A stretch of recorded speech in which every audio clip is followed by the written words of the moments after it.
Have you ever typed out a full message? Read it twice. Then deleted the whole thing like it was never there? No send, no reply, just silence. If you do this a lot, it usually doesn't mean you have nothing to say. It means your mind is doing more work than people can see. And psychology has a lot to say about that. One, you're not just texting.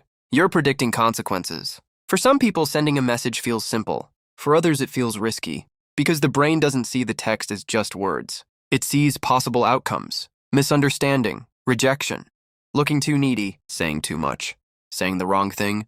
This is called rejection sensitivity. Your mind starts simulating all the ways the message could land badly before it's even sent. So deleting the message becomes a form of protection, not from the message itself, but from what might happen after. 2. You're highly self-aware, maybe too self-aware. Some people don't just think about what they want to say.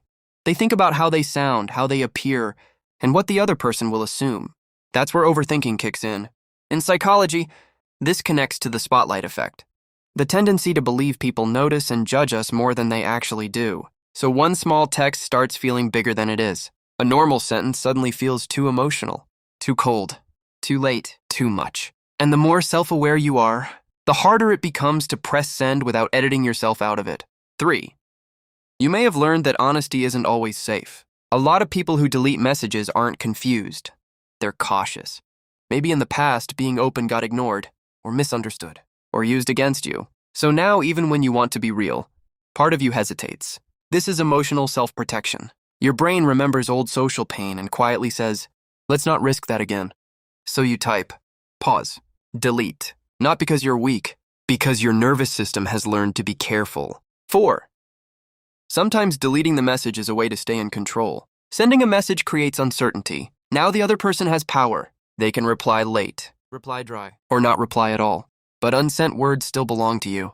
For people who struggle with uncertainty, deleting the message can feel safer than waiting for a response. It gives a quick sense of control, even if it also creates loneliness. That's the strange part. The habit protects you in the moment, but distances you over time. So if you type messages and then delete them, it may mean you feel deeply, think carefully, and notice more than most people do. But it can also mean fear is speaking louder than honesty. Sometimes the message doesn't need to be perfect. It just needs to be true. If this felt a little too accurate, you're not alone.